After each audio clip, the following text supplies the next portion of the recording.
Meditación, parte 13. Comenzamos. En este trabajo, vamos a enumerar, y desarrollar, los diversos beneficios, a nivel físico y psíquico, que numerosos estudios científicos, han comprobado que tienen, la práctica de la concentración, y la meditación, así como también, analizaremos a la hormona, que secretada de una forma desfavorable, se convierte en un obstáculo, para la salud mental y física, y por lo tanto, también influye, en la práctica de la meditación, denominada también, la hormona de la antifelicidad, nos referimos, al cortisol. Este trabajo, va a estar dividido en 4 apartados. Apartado primero. A continuación, nombraremos los siguientes beneficios, en relación a neurotransmisores, con respecto a la meditación. Diversos estudios, han comprobado, los siguientes efectos, atribuidos a esta práctica, y que a continuación describimos. Primer beneficio. Secreción y liberación, de varias hormonas pituitarias, que mimetizan, los efectos del neurotransmisor inhibitorio, cuyo nombre es GABA, encargado de enviar, mensajes químicos por el cerebro, y el sistema nervioso, dicho en otras palabras, participa en la comunicación entre neuronas. El rol del GABA, es inhibir o reducir, la actividad neuronal, y juega un papel importante, en el comportamiento, la cognición, y la respuesta del cuerpo, frente al estrés. Las investigaciones han descubierto, que el GABA, ayuda a controlar el miedo y la ansiedad, cuando las neuronas se sobreexcitan. Segundo beneficio. Los niveles de cortisol, se reducen significativamente. Tercer beneficio. Incremento del nivel de proteínas séricas, encargadas de transportar, muchas moléculas pequeñas, impiden que el líquido se escape de los vasos sanguíneos, hacia los tejidos, así como también, dichas proteínas, ayudan a combatir enfermedades, regulan las funciones del cuerpo, transportan medicamentos, y otras sustancias por todo el organismo. Cuarto beneficio. Las presiones sistólica y diastólica disminuyen. Quinto beneficio. Incremento de los niveles de melatonina, que es la encargada, de secretar la hormona de crecimiento, actúa como un potente antioxidante, combatiendo los radicales libres, mejora el sistema inmunológico, ayudando a inhibir, algunas infecciones, pues aumenta, nuestras defensas naturales, regula nuestro reloj biológico. Unos buenos niveles de melatonina, producen, un mejor estímulo de sueño, por la noche, lo cual es beneficioso, en el proceso del dormir. Sexto beneficio. Incremento en la habilidad de prestar atención, con lo cual, vamos mejorando, la presencialidad atencional, potenciando de este modo, el arte de estar más presente, en el aquí y ahora.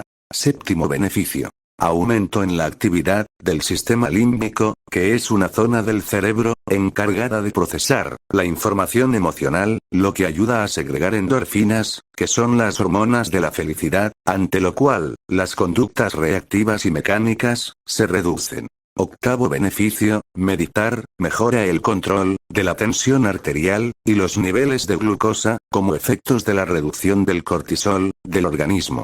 Fin, del apartado primero. Apartado segundo. Beneficios de la meditación, dentro de la dimensión psíquica. En primer lugar, mejoramos la capacidad, de identificar las emociones concretas, que estamos percibiendo, aumentando la distancia atencional, con respecto a estas, potenciando de este modo, el poder de desidentificación. Por ejemplo, identificamos emociones, que derivan en un estado anímico, como el miedo, tristeza, irritación, odio, frustración, desesperación, culpa, vergüenza, remordimiento, etc.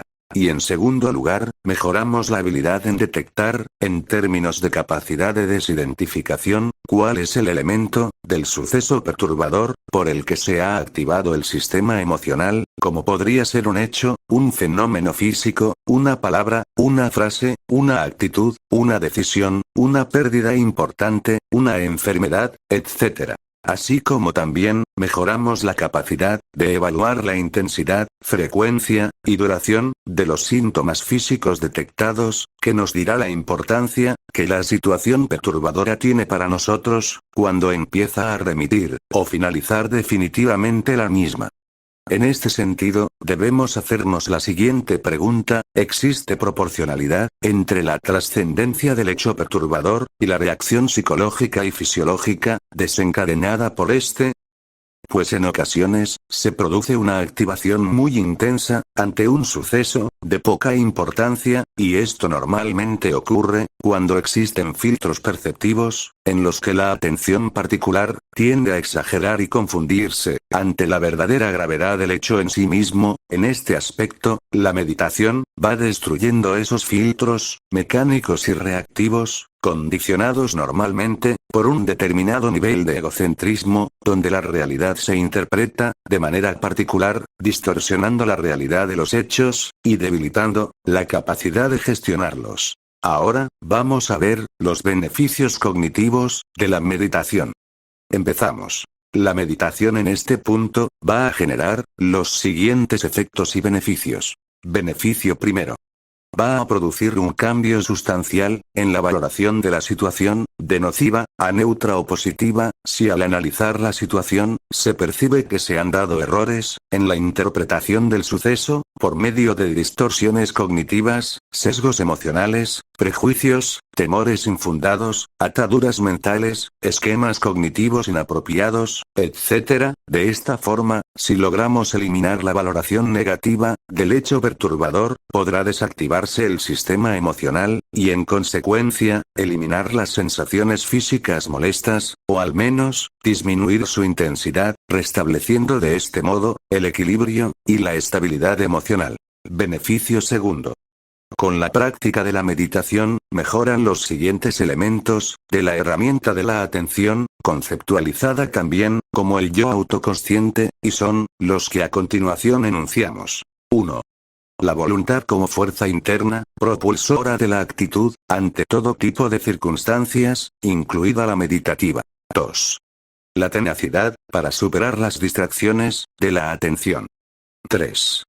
La paciencia, para no desistir de un proceso largo, como por ejemplo la meditación, o un tipo de aprendizaje, que tarda más de lo que desearíamos, en hacer visibles, los resultados positivos del mismo.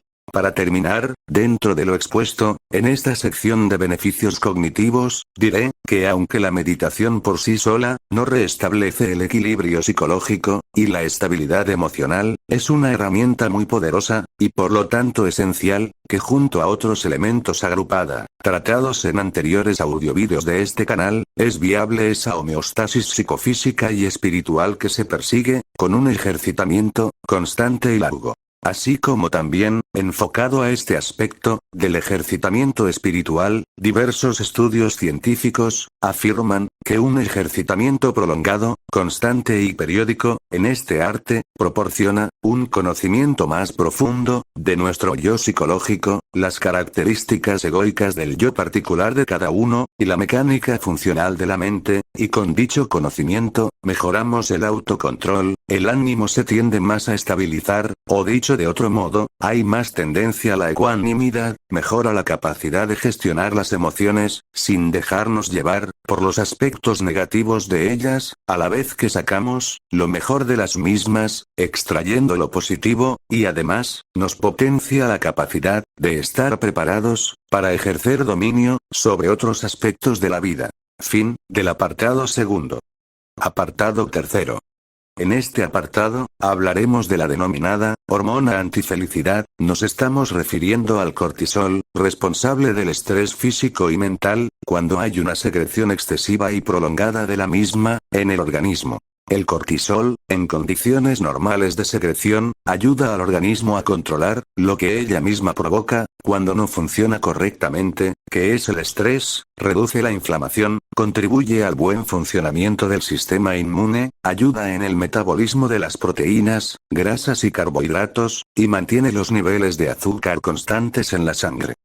Ahora bien, en condiciones de funcionamiento anormal de esta hormona, es decir, en cantidades excesivas de secreción, de manera continua y prolongada, por causa de determinadas actividades de cualquier naturaleza, que estén forzando al cuerpo, más allá de sus posibilidades de gestión a nivel psicofísico, como por ejemplo, podría ser un trabajo, un deporte, etc., incluso científicos en el campo de la nutrición, hablan de una sobreestimulación del cortisol, a causa de una mala alimentación.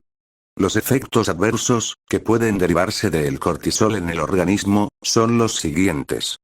Ofuscación por problemas mínimos, aumento del azúcar en la sangre, favorece la retención de líquidos, produce hipertensión arterial, suprime el sistema inmunológico y las defensas del cuerpo, estimula la secreción ácida, y una exposición continuada, puede acarrear daño en las células, estimula las hormonas encargadas de producir inflamación de los tejidos, produciendo la conceptualizada inflamación silenciosa en el cuerpo, lo que puede llevar al organismo al desarrollo de enfermedades crónicas. Los signos que podrían indicar niveles altos de estrés podrían ser los siguientes: dificultad para dormir, palpitaciones, o problemas digestivos, excesiva irritabilidad, ataques de ira inapropiados, o síntomas físicos, como dolores de cabeza, así como también el diagnóstico de hipertensión arterial.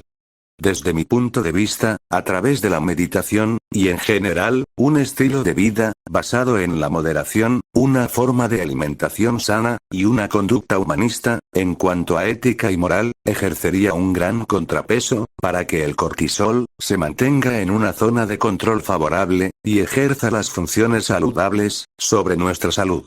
Fin, del apartado tercero. Apartado cuarto. En este apartado, vamos a describir lo que estudios recientes han revelado de diversas investigaciones experimentales sobre sujetos que ejercitan habitualmente la meditación, y que nos muestran que esta práctica puede realmente transformar el cerebro, haciéndolo más joven, reduciendo las áreas relacionadas con el estrés. Dichos estudios concluyeron que los meditadores tenían más materia gris en la corteza prefrontal del cerebro, ligada a la memoria y a la toma de decisiones.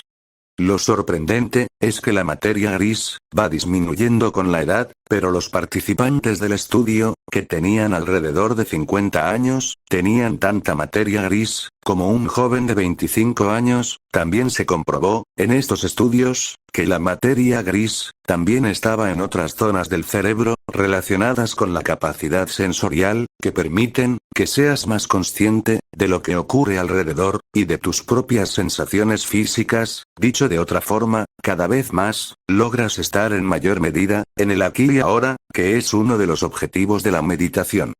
Otro dato interesante, fruto de estas investigaciones, es que una de las partes del cerebro de los participantes se redujo en vez de aumentar. Nos estamos refiriendo a la amígdala, encargada de producir las sensaciones de miedo, estrés, ansiedad, y vinculada a la conducta agresiva. Estos estudios apuntan a que la meditación puede cooperar en la prevención de la demencia y otras enfermedades neurodegenerativas relacionadas con la edad. Por otro lado, y para terminar, una neurobióloga, llamada Mara Diersen, dijo lo siguiente, como consecuencia de todas sus investigaciones, que hay numerosas formas de entrenar la inteligencia. Según ella, dice que la mejor forma de mejorar el cerebro es usarlo. Relacionarse, aprender, pensar, disfrutar, pero, y aquí viene lo bueno, reivindica esencialmente la importancia de no hacer nada, porque se ha descubierto que cuando estamos en reposo, o en estados de meditación, es cuando más neuronas hay activas, porque el cerebro no se ve forzado a hacer nada concreto, y aprovecha para regenerarse, y también para consolidar lo que ha aprendido. Continúa diciendo: en esta sociedad hiperactiva, hace falta pararse y aburrirse de vez en cuando. Con lo que de manera personal, estoy absolutamente de acuerdo. Desde mi perspectiva, diré en este punto, que la meditación es la forma más poderosa de acceder a este no hacer, al que se refiere esta neurobióloga, ya que se alcanzan estados de relajación, que son imposibles, sin usar correctamente esta herramienta, ya que existe, por un lado, el no hacer ordinario, que desemboca normalmente, en estados incómodos de aburrimiento, y eso no es del todo efectivo, y luego, por otro lado muy distinto, está el no hacer consciente, en el que la desidentificación con los procesos mentales, no dan pie, al efecto de ningún pensamiento durante su práctica, y de ese modo, el aburrimiento, no puede coexistir con estados meditativos, ya que el mismo aburrimiento, viene a través de la vía del pensamiento, y la desligación o desidentificación con el mismo, que se obtiene en meditación, impide su intromisión, a la vez que la relajación, o el no hacer que se obtiene, es más profunda, por lo tanto, a efectos de neurociencia, conseguimos una regeneración neural, mucho más efectiva, que sin usar la herramienta de la meditación. Fin, del apartado cuarto. Bueno. Aquí termina esta parte, acerca del tratado de meditación de este canal, me despido de ustedes, hasta próximos trabajos, un saludo. Bendiciones. Namaskar.